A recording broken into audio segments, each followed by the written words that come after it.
Good afternoon. My name is Laura Gilbert, and I'm here to talk to you about how you can save $50,000 on college. Let me start by telling you just a little bit about myself. I have four grown children now who I put through college as a single mom, so I've been through a lot of the different tricks and tips that everybody else has been through trying to figure out how to make this happen. I also went back to school as an adult, and so I had to figure out ways to make that happen also. So today, we're going to start by just talking about some of the things that you'll learn in this session. You're going to learn some tips on how to reduce the total expense, how to limit your debt, and also just a little bit about saving for future education. Today, there's a strong likelihood that individuals just starting out will have multiple careers. Some people say 6 or 7 careers, and a lot of times that will require going back to school. So one of the really important things about saving money on an undergraduate degree or a first degree is that it won't be the only degree. So it's really, really important not to spend everything or borrow everything for that first degree. So you'll learn some tips today that you can apply to saving for graduate school and for eventual career change needs if that happens to be your reality. And then also, these are just tips that can help you save in life, just how to learn to live a life that you love on the income that you have. The other thing that's really good about the tips that I'm going to give you today is that they are not restricted only to students that have straight A's, but they apply even if your grades are okay or just sort of middle of the road. And they also will apply whether you've got $1 million in the bank or whether you have a quarter in your pocket. Whatever you've got, these tips can be used for you. So why care? Well, you've probably all heard that right now in the United States, we've got $1.3 trillion in student loan debt. And first of all, let me just clarify that that's the debt that is being measured. That doesn't necessarily count a lot of the private loans that have been taken out through banks that these individuals who measure the 1.3 trillion track. It also doesn't include interfamily loans, so loans that you borrowed from an aunt or an uncle or something like that. That's not included in this debt. So this $1.3 trillion in student debt, as awful as it is, really doesn't even reflect the total. In case you can't see all the teeny tiny writing on here, I found this document online the other day, and I thought it was really very good. Some of the different examples are that $1 trillion, which is it's hard to grasp, $1 trillion can buy a $3 latte every day for 900 million years. That's a long time. $1 trillion can also pay for all of the goods and services produced in Australia in 1 year. It could purchase all of the homes that foreclosed in 2007 and 2008. And there are some other examples too. But the point is that we have a tremendous amount of student debt right now, and that's going to last for a long time. So it's just really important as students are starting out to try to think about how to manage, how to limit their debt. So I'm also a professor. I'm a college professor. I've taught for about 8 years. And one of the things that I've seen is some real consistency between students that graduate with manageable debt and students that graduate with unmanageable debt. And there are the students who save money on college. The students who graduate with manageable debt tend to practice 3 life skills, and they also have 5 saving secrets that they apply. And these are very consistent. I've been watching this and working with families for about 20 years. And again, these are just very, very consistent. So first, let's talk about the 3 life skills. And I forgot to mention, I'm going to talk for about 20-25 minutes, but feel free to ask questions at any time. And then at the end, I'll be wide open for any questions that you have. So the 3 life skills, and this is going to sound really, really basic, but it really makes a huge difference in the students that graduate with unmanageable debt and the students that graduate with manageable debt. The first one is awareness. Families and students that think to ask questions, and that actually leads into the second point, but that are just, they educate themselves about the process so they know when something isn't quite right, or they know when something is off. Just being aware of how the system works and things that you need to think about makes a huge difference. Um, the next the next skill is the ability to ask. Remember, this is your money. Ask questions. Never hesitate. If you don't understand something or if something just seems odd, never hesitate. Never hesitate in class as a student to ask a question, and never hesitate as a parent to ask, to understand about what you're signing, or how different things are working. I was just speaking to a parent the other day whose son was home over the Christmas break, and her son is a first-year student. He's a freshman in college, but he wants to do a study abroad. And as they were talking, he mentioned something about an application deadline. And so she thought, maybe we'd better look at this. And sure enough, just in looking at all of the information, she discovered that the program's only offered every other year, but you have to apply a year ahead of time. So if they hadn't paid attention until his junior year, which is when he wants to go, they would have had to either skip it or add on an extra semester. So just by noticing, by thinking about that, and then by asking questions, they saved themselves a whole lot of potential money. And the other thing, the third life skill that these students practice, is they're flexible with their approach. Students that for example, are really set in exactly what they want to study when, and where they want to study, and how they want to do things, and are very inflexible, end up spending a whole lot more money than students that can be more flexible. So consider the options, act with intention, but make the choice your own. So now let's look at how this is applied. Here are two colleges. These are both colleges that are known for their music programs. I wanted to pick two colleges that were kind of comparable that way. And these are numbers from this year, so from the 2014 to 2015 school year. And comparing them, one of the most important things to do as you're looking at colleges is to make sure that you've allocated funds. We'll talk about this a little later too, but allocated funds for each of the 8 categories. A lot of times what happens is that colleges will advertise on their website or in marketing materials sort of the tuition and fees, and maybe you'll get room and board too.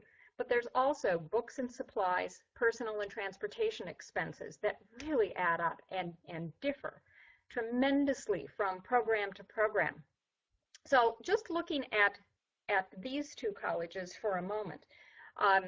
College A lists their tuition at $40,700, and on their website they also said that amount included the fees. So that $40,700 is for tuition and fees. College B has for their tuition $24,310, which one would think, wow, look how much less that is. But then they've got $3,500 in fees, which is a little curious. Room and board is about the same for both of them. Books are both the same. Neither of these schools listed anything for supplies, which is something that's a little red flag, so something to ask about. But a real red flag, something to notice, is the difference in personal expenses that these schools estimate. And I really had to dig for these numbers on their websites. College A listed $900 personal expenses, and the national average you'll see on the left. The national average for personal expenses is $1,900. So the fact that College A says their students only use $900, I wonder. On the other hand, College B, their personal expenses, $5,842. It's not a rough number. Where did they get that precise number? So I called and dug into it. As I mentioned at the beginning, these are both music programs. And what College B has done is College B is really trying hard to be very, very transparent. And College B is more of a popular music program than a classical program, but they have allowed money in the personal expenses um, for what they assume students will need to pay to attend concerts, to perhaps purchase music, purchase an instrument, or upgrade an instrument, take care of an instrument. They have added all of that and allowed all of that into the personal expenses. Whereas College A has not counted any of that at all. They view that expense as being somewhere outside. And yet, from the point of view of a student or the point of view of a parent, if you've got a student, and again, music, this just happens to be two music schools, it would be the same in any other comparable, any other program where the student needs to buy equipment um, to uh, to be a professional. Um, anyway, those are really important things.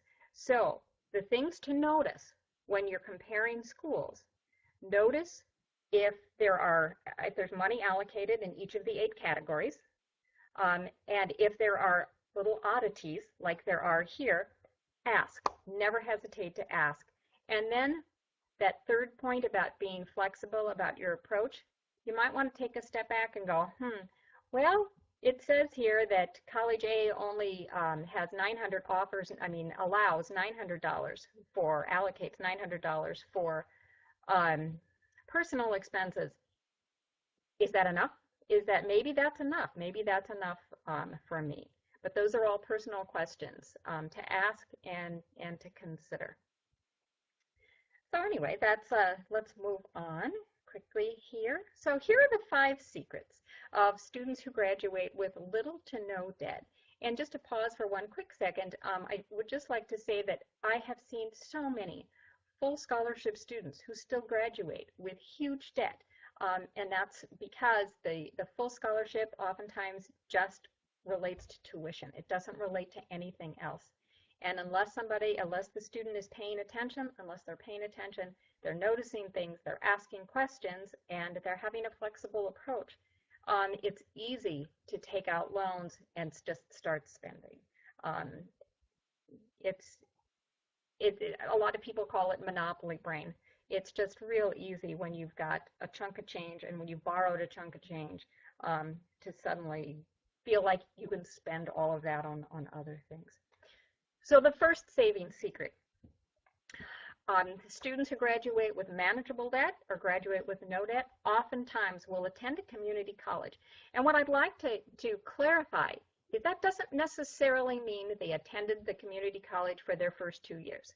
A lot of students will attend a community college while they're in high school or during the summer, either to pick up extra credits or if they've got a class that they know is going to be tough. So maybe they're going to have to take a calculus class, or maybe they have problems with languages and they know they're going to have to take a language class. By going to the community, a local community college, they're going to be able to take that class in probably a smaller environment, possibly with more one-on-one assistance, and for a significantly less price. A lot of students and families who I've spoken with in the last few years that have ended up with a lot of student debt the students have repeated a class multiple times thinking that they needed to have an A on their transcript. First of all, I would say I'm not aware of a situation where your transcript has to have all A's. But second of all, rather than dropping out and dropping out just of a class that was difficult, maybe doing some tutoring ahead of time, or going to a community college for a remedial course first, these students would try taking the same class over and over and over and over until they got the grade that they wanted. Community colleges are tremendous, have tremendous offerings and opportunities to save money in many ways. And now with the different legislations around the country really looking at the possibility of opening community colleges to even more people in terms of them being free or close to free, that's going to be another whole opportunity. I just had somebody say that they can't hear me.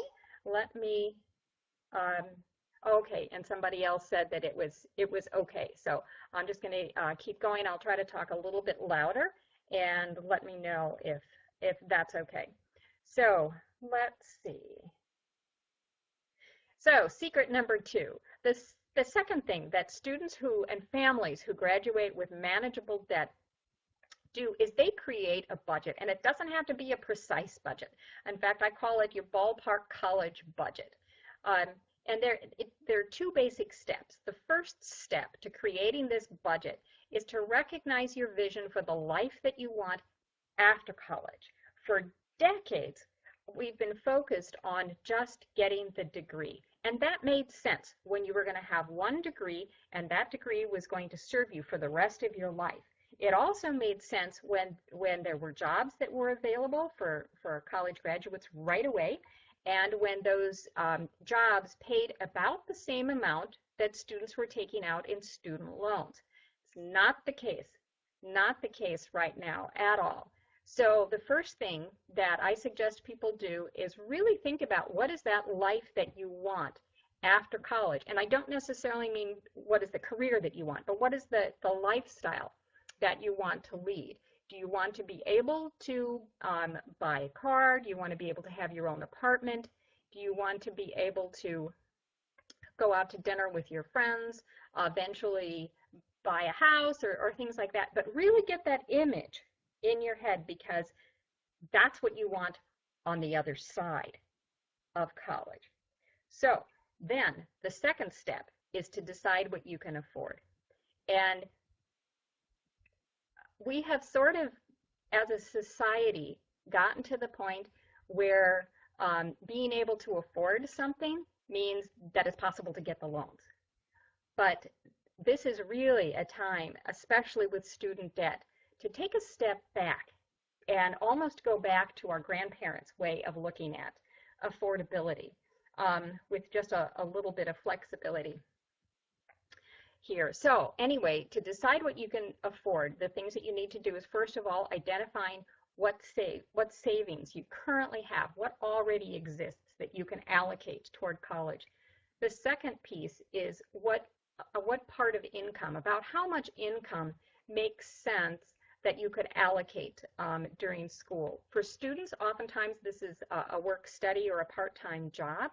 And for families, oftentimes colleges will set up a 10-month payment plan where you can pay a certain amount of money toward tuition every month. But think ahead of time, before all of the emotion of the letters, the acceptance letters, and everything else comes in. Think now about what that amount is. Is it $250 a month? Is it $2,000 a month? It completely depends on your situation, on the context of your family. The third piece of that ballpark college budget is think ahead of time about the maximum amount of debt that you want to graduate with, or you want your student to graduate with. We'll talk about that in the next slide a little bit more. My recommendation is federal only, and I'll explain in just a second. And then the fourth piece is what outside gift aid. And when I say outside gift aid, I mean things that don't come directly from the college that you're going to. So maybe outside gift aid might be a scholarship from your high school, from your church religious community, from the Rotary Club, something like that. It's the Coca-Cola Scholars. Those are all scholarships that you apply for. And then there are inside scholarships and grants, which come through the school. So when your student receives their financial aid package, there are likely to be some grants and scholarships that are part of that package that the school offers. So when you add that up, what you currently have, what makes sense to be able to allocate from income on a regular basis, the maximum loans that you want to take, and what outside gift aid you've already got in hand, that's your affordable price. So I'm going to pause for just a quick second here. I've got a couple of questions. The first one is, where should I look for scholarships? There is a website called FinAid, FINAID.org. They are absolutely by far the best site for financial aid in terms of they're legitimate. They're not going to charge you a fee. They are, it was started by a gentleman as a nonprofit a number of years ago. They have current information. It's things are easy to find. Anyway, if you go to FinAid, finaid.org, I believe it's finaid.org, and search for scholarships. Just, I think there's even a link. I know there are links.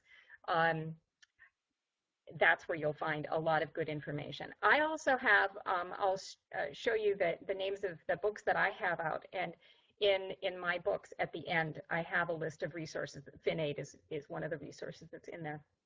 So another question I have is, what if I don't apply for as much money as people with low parent income? Well,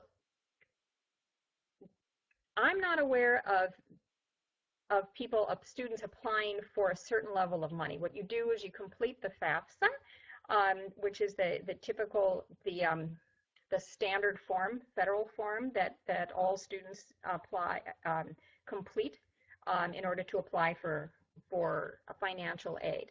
And then the schools decide based on that what money they're going to give you. Based on that, and then if you're a tuba player and they need a tuba player, maybe they'll give you a tuba player scholarship, something like that. But as long as you complete the FAFSA, that's really all you can do, other than if you want to look for outside scholarships and apply for those.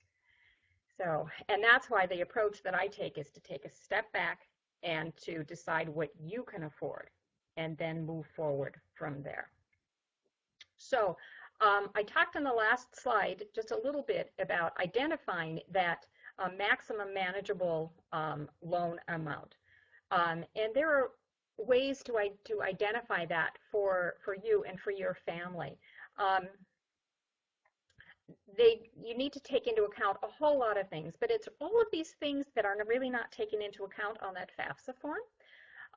So even things like what college you're looking at. It might make more sense to take out extra funds for a college that has a brand that you're going to be able to sell in the marketplace than, say, a college that nobody's heard of. And so it's going to be harder to sell. Doesn't mean that you'll get a better education one place or the other, but you have to realize that that degree is going to be something that you're going to take, that your student's going to take to the marketplace and try to sell. So just something to think about.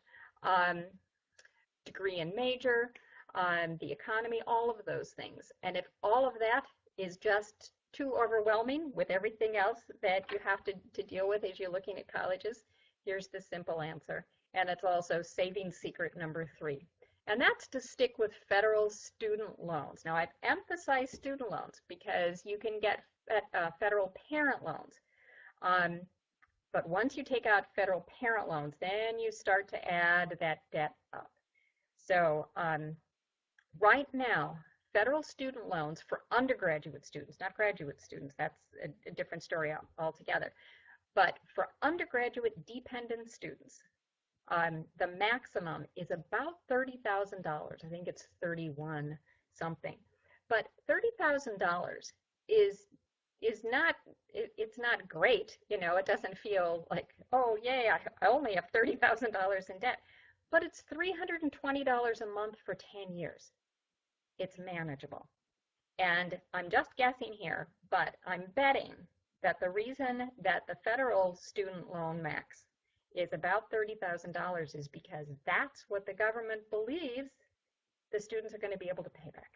That's totally speculation on my part. Most of the things that you'll see in here, I have lots of data to back it up with. That's just a point of speculation on my part. But the other thing about federal student loans, whenever you hear about loan forgiveness programs, the loan forgiveness programs and deferment and all of that sort of stuff only apply to federal student loans. So students who've taken out and parents who've taken out private loans, none of those programs apply. If you run into a problem at some point in time, there's nothing you can do. And you've probably all heard, but I'm going to say it again because it's critical. Student loan debt does not go away in bankruptcy. Student loan debt is one of the most collectible debts. They can take it out of taxes. They can take it out right out of your income. It can be even taken out of an estate if a student or a parent who's taken out a loan would die. So it's just really, really awful. And actually, federal student loans go away if somebody happens to pass on, but private student loans do not. So if you stick with federal student loans, you've got the best repayment options. You're going to have the lowest long-term rates, and you'll never take out more than is probably manageable. I can never promise that somebody can afford $320 a month for 10 years, but it's reasonable. It's reasonable. So that brings me to saving secret number 4. Spend where it matters. My theory is not that you should see how cheaply you can go to college. My belief is that it's just important to know what you need, what you want, and to spend on what matters, but then save where it doesn't. We'll talk about that in a second. So spend where it matters. If you need a tutor to succeed in a class or to really learn something, hire somebody. That's just an expense that is going to help you succeed and get where you want. If you need a single room, I had a daughter who absolutely needed a single room because she has learning disabilities. And that was really important for us to pay for. I heard about another student last week who has a high anxiety disorder and could only go to school with her cat. And the college allowed it and gave her a private room. So her parents just needed to pay for the private room, but she's flourishing. So yay. So my point is, know what you need and spend money on that.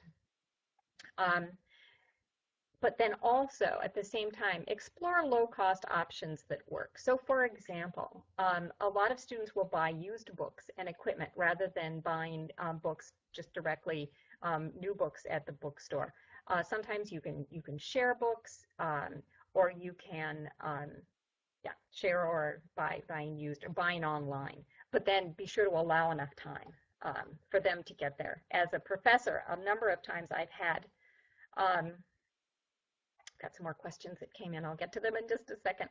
I've had students who didn't order their book online until like a week before class, and well, so you have to plan ahead.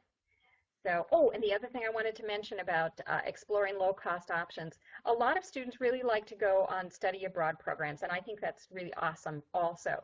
The thing to know is that you don't have to use the study abroad programs that your college offers.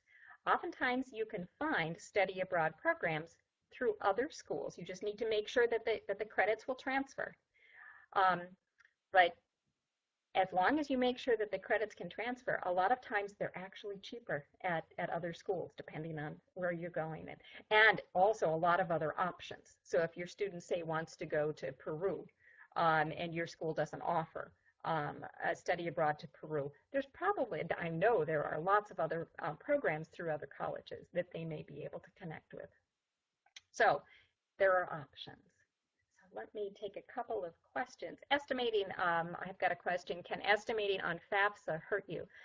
I'm not a financial aid person in an office. I've never been a financial aid director at a college, but I don't think so. I really don't think so, because as long as you come back and then give them the accurate information when you get it. So as a parent, I always completed everything and estimated where I needed to as soon as possible. So I tried to get everything in by the first week in February, because one of the things that is really, really true is that scholarship money, grant money, starts to dwindle as they start accepting students.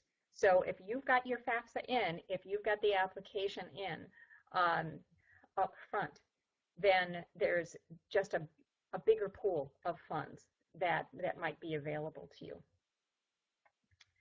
So the next question is, what if I've already completed my FAFSA and done scholarships? Is there another possible way to receive, and then the message cut off. Let me see.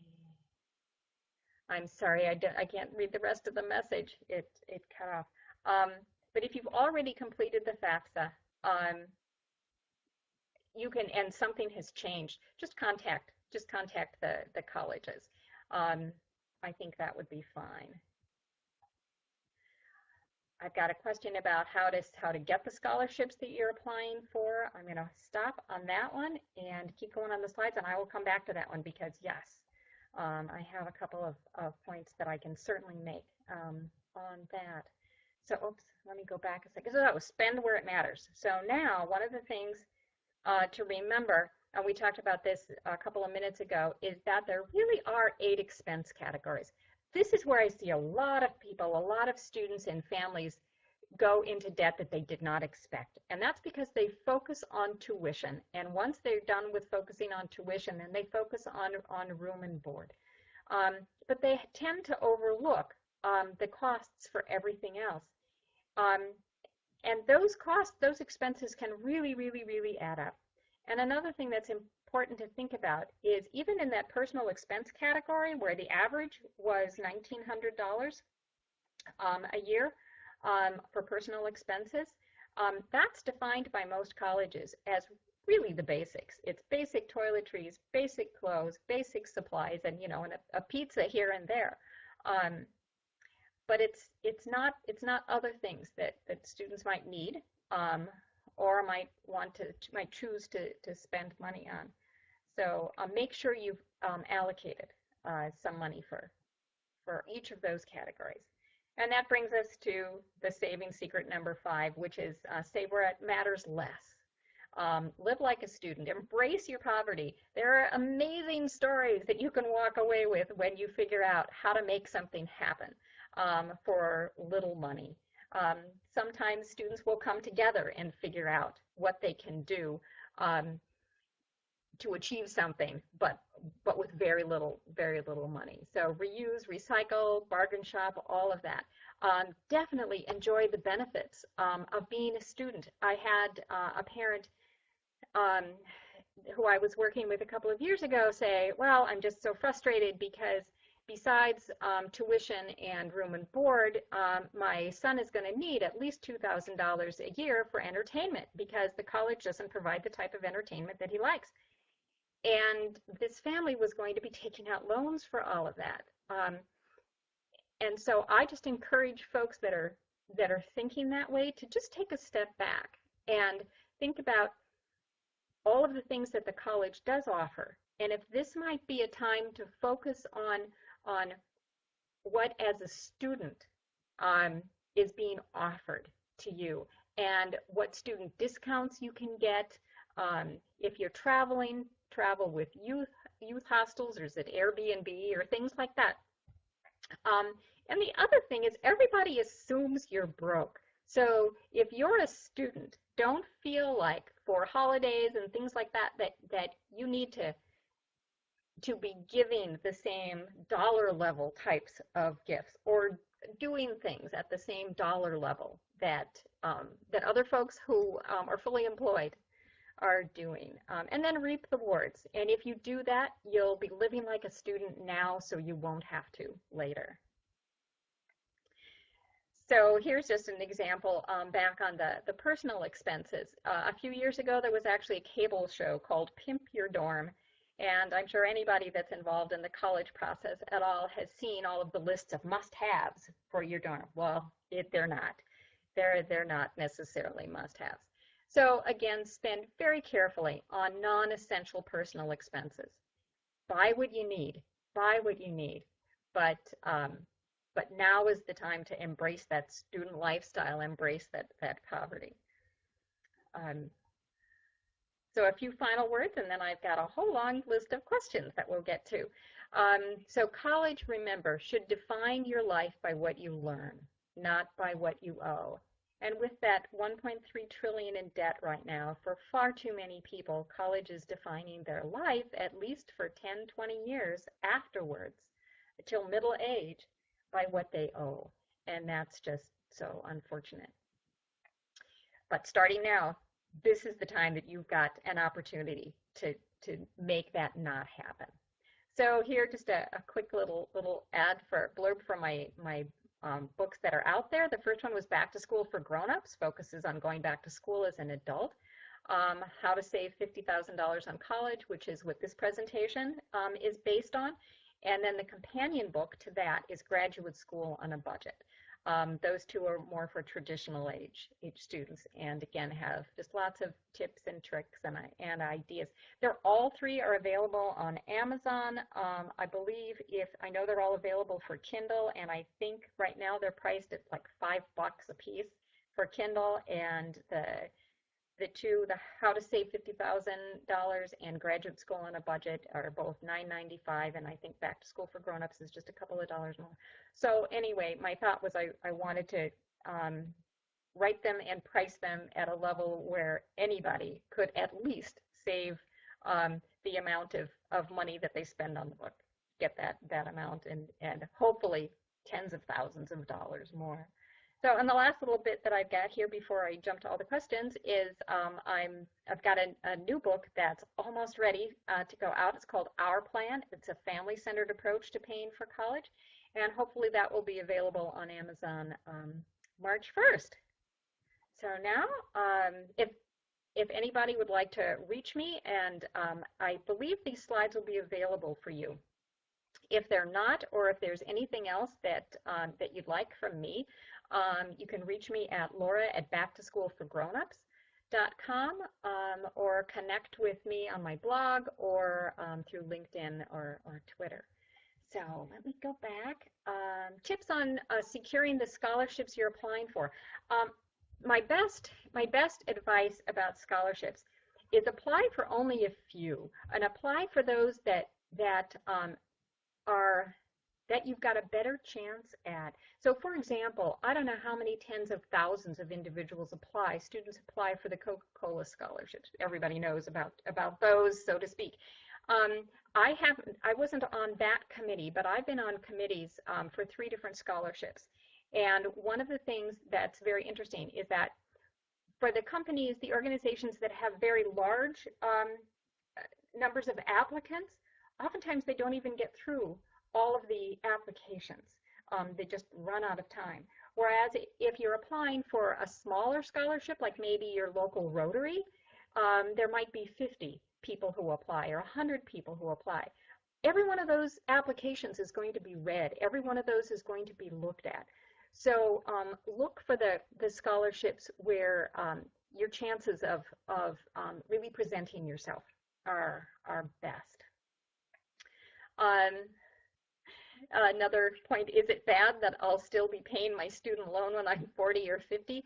It isn't bad, it's just really, really unfortunate. And I was really motivated to write this next book that's coming out, Our Plan, because I've seen far too many people that are 22, 23, 24 that are going to be doing that. And I thought, what can I do to be helpful? And I think the best way to be helpful is to help people figure out how to make college happen, to help people on the front end, how to figure out how to make it happen without incurring that amount of debt. I would encourage you, if you're looking at financial aid possibilities. However, if you have, say, a lot of student loans, and now you as a parent want to take out a parent loan, all of that is on your credit. So it would be the same as if you own a home and now with a mortgage on it, now you want to take out a mortgage on a second home. You'd have to have a heck of a lot of income to be able to do that. So it doesn't prevent your child from getting aid.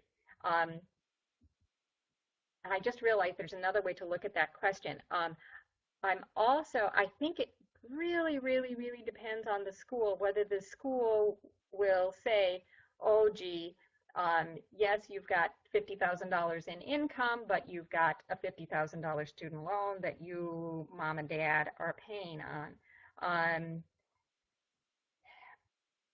This brings me to a point I did not make in this, but I talk about a lot in both in my other 3 books, and that's what I call my $10,000 letter.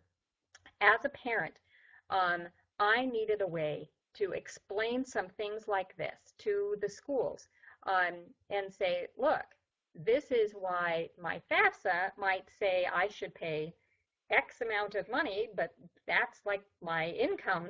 So how can I, what can I tell the school to help them understand that I really need them to consider my child for grants and scholarships?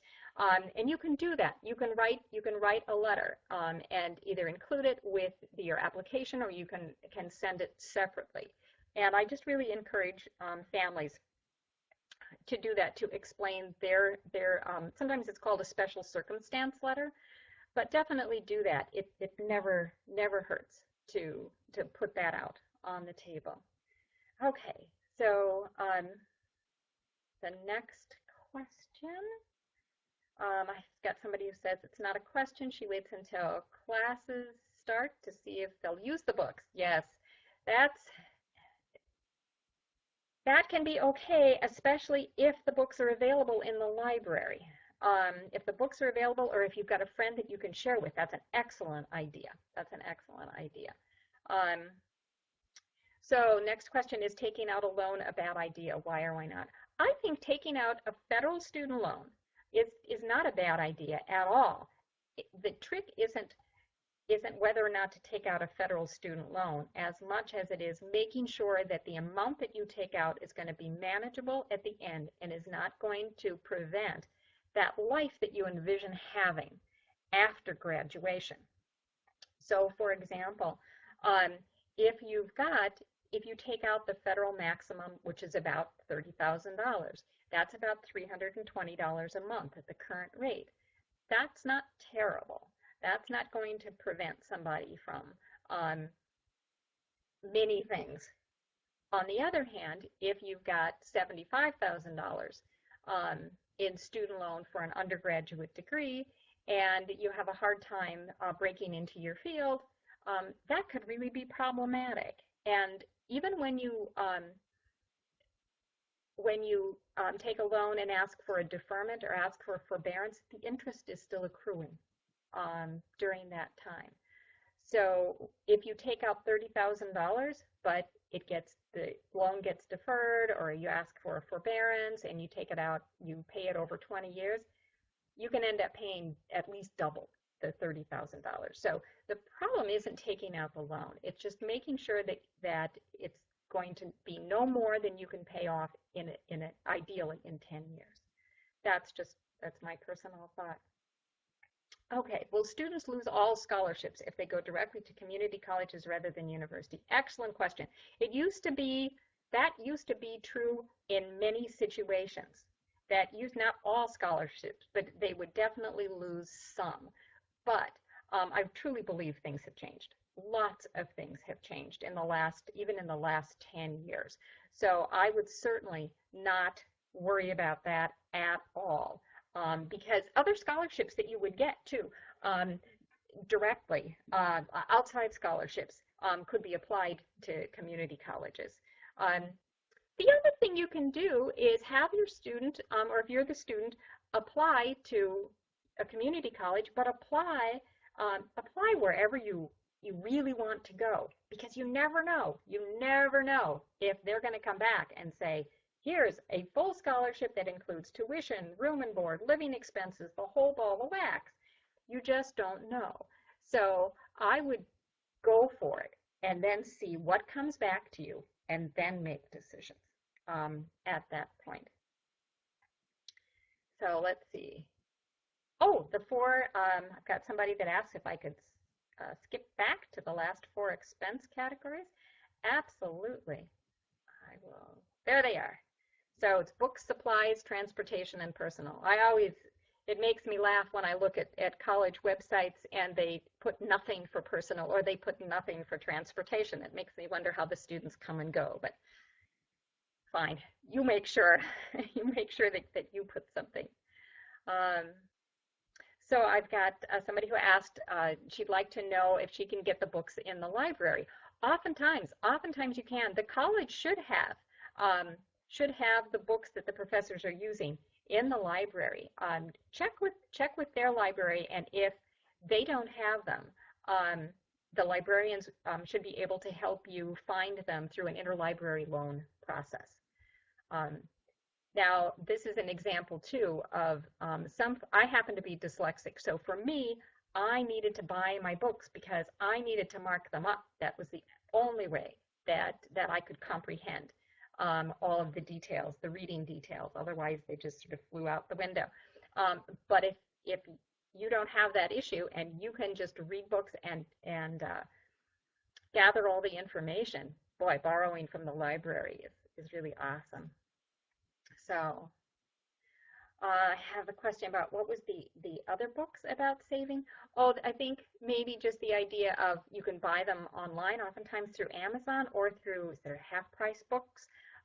There are several websites, and I've got them listed in my book, The How to Save $50,000, on that offer used books for really, really good prices. And you can just Google it too. If you just go to Google and type in used college books or half-price college books, you'll get a list of websites. So I've got the next question is, what do I do if there are no local scholarships? There are books in the library. Libraries have huge books of scholarships. But again, just go to FinAid, FINAID.org, and click on their link to scholarships, and he's going to have several places that online that will list lots and lots and lots of scholarships.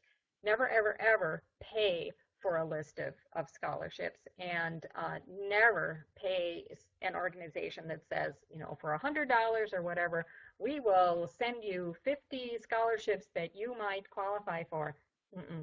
No. If you really want help, what I recommend is friends getting together, 2-3 friends, and look up scholarships for each other. Oftentimes the friends will see something, they'll notice something about that friend that friend doesn't notice about themselves. And together you can make this much more fun and productive. And even then just, you know, going through the process of applying together. But I would look on those websites. So let's see. If 2 schools have similar programs, but one has instant favor in the music community, but it's more expensive. Now, again, this question sort of ran off also, so that's all that it says here. So I'm going to speculate what the rest of it is. Okay, so I'm hearing that the screen has frozen. I'm gonna let our helper person here know. I'm assuming that you can still see me, but I mean hear me. So we'll see if they can fix that.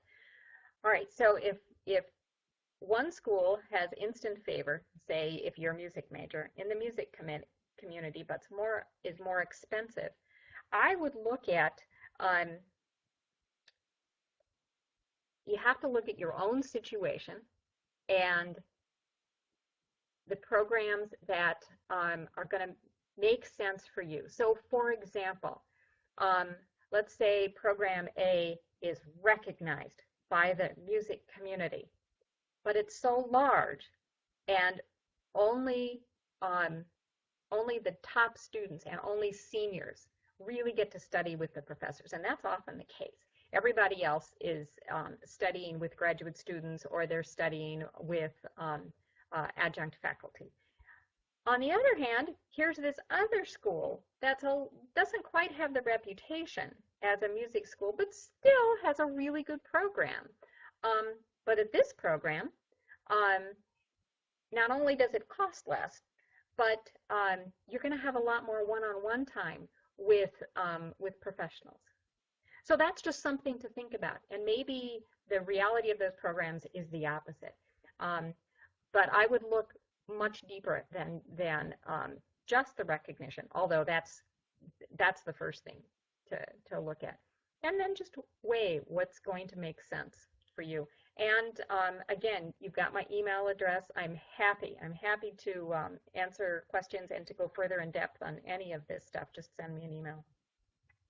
Can a grandparent take out a PLUS loan or just the direct parent? Um, I believe that grandparents can take out, well, here's the deal with grandparents. I don't know for sure if the grandparent can take out a plus loan. However, in that situation, I would just really, really, really caution you. I would encourage the student to focus on just that student federal debt of $30,000 and no more. Really look at how to make college happen for that $30,000 um, or less. And there are so many ways that you can do that. And one of my concerns about grandparents. One of the grandparents have become the fastest growing group of individuals with college debt. Um, I believe it was the $36 billion, something. I'd have to look up my data for sure, but I think it's 36 billion of that trillion um, is held by people over the age of 60. And last year alone, 36,000 people over the age of 65 had their Social Security checks garnished because of either loans, student loans that they had co-signed and the student wasn't able to pay. And now the grandparents weren't able to pay because they were only living on Social Security, and yet that was garnished. So these are really, really, really tough, um, tough deals. And even if the grandparent takes out loans also, and especially if the grandparent were to co-sign, and then let's say the grandparent is older, becomes ill, passes on, sometimes, especially if they're not federal loans, sometimes the bank will come to the student and say, there's $50,000 in a loan here. You owe it to me today. Not even a payment plan, just a demand. So before grandparents take out loans, I would just really, really, really explore all of the options for everything else first in trying to limit um, total debt to that $30,000 of student federal loans. So um,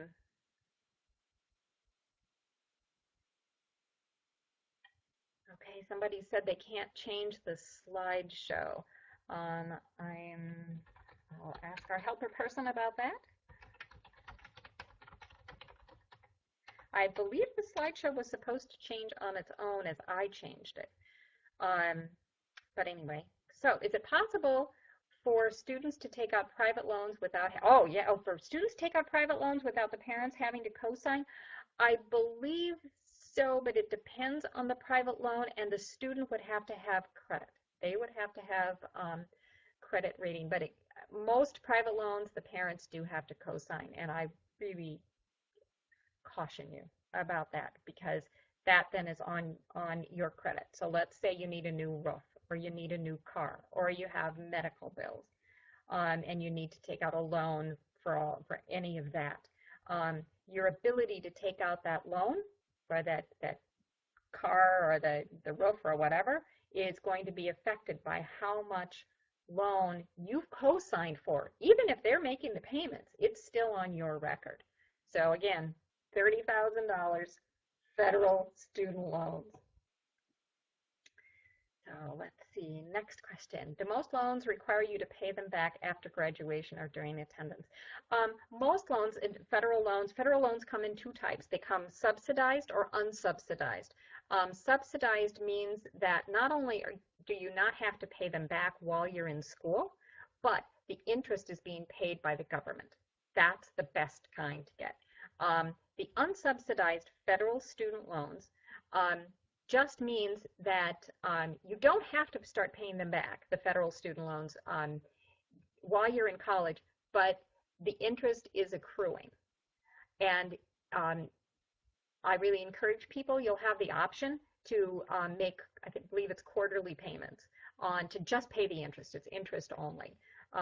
But parent loans, if you take out a parent federal loan, a parent plus loan, those payments start right away unless you get some special dispensation or deal or whatever. But typically, those payments start right away. Private loans totally vary. So make sure if you're going to take a private loan, make sure that you understand all the details. definitely before signing. Um, Here's a good question, totally different question, about online questions, about online classes. Should I avoid online classes when I can? I heard that the programs required can get expensive. Here's the deal with online classes. I've taught in the classroom, I've taught online classes, and I've taught what they call blended, where you're in class for a few sessions and then online.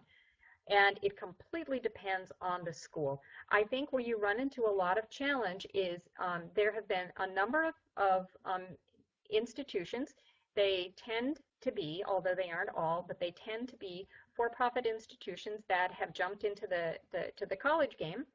And there are many for-profit organizations, for-profit institutions out there that are just awesome. And there are a lot that really aren't.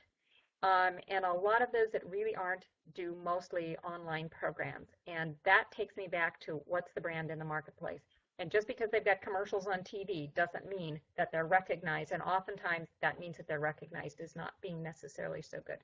So the first thing to do is to identify, to make sure that you're looking at a college where the college itself is really, really solid. They have the type of accreditation, not just any accreditation, but they have the type of accreditation that you want. Credits can be transferred to other accredited schools. That's absolutely critical. And then a good school will have good online classes. That's definitely a fact. I've seen the good ones and I've seen the bad ones. So we've got about 3 minutes left. I've got a couple more questions. Oh, yes, my books are also in the library. Somebody asks if they can get my books from the library. And that this person is asking about saying the website. Oh, my website. I don't have a website. I've got a blog. And there's my blog. It has not been updated for a long time. I need to do that. I've been writing the new book and have just kind of let this one go. Oh, good. Somebody said the screen's okay now. But my books, those 3 books, are in the public library. You can also, if you have a Kindle, if you have an Amazon Kindle, they're available to borrow. So you can borrow them anywhere in the world. I believe 7 countries that Amazon and Kindle are connected with. I know my books are purchased and borrowed all over the world. That's kind of fun to see. Somebody asked about finding out about a special program, such as African history. That would be just going on their website, looking around, talking to maybe a language department, talking to a history department, and looking through their materials. Next question, is it better cost-wise to live on campus or off campus? Totally depends what part of the country you're in and what the different options are. Sometimes it's best to stay on campus for that first year and then look too, because there are a lot of expenses associated with living in an apartment, but it depends. Again, if you'd like more information, we have 1 minute here, and I've got about 6 more questions that we're not going to get to, so I apologize. But anyway, if anybody would like to reach me, I'm at laura@backtoschoolforgrownups.com. Let's see. Take one more question. Somebody asked me to talk about the college loan consolidation companies. I'm not an expert in that area, so I would definitely talk to the student loan provider or the financial aid office at your school. The financial aid offices are good places, and they've got a lot of good information. So with that, I'm going to have to stop broadcasting. Our time is up. Have a wonderful rest of your time on College Week Live. They do awesome work, and feel free to reach out to me anytime that you'd like. Thanks a lot. Bye.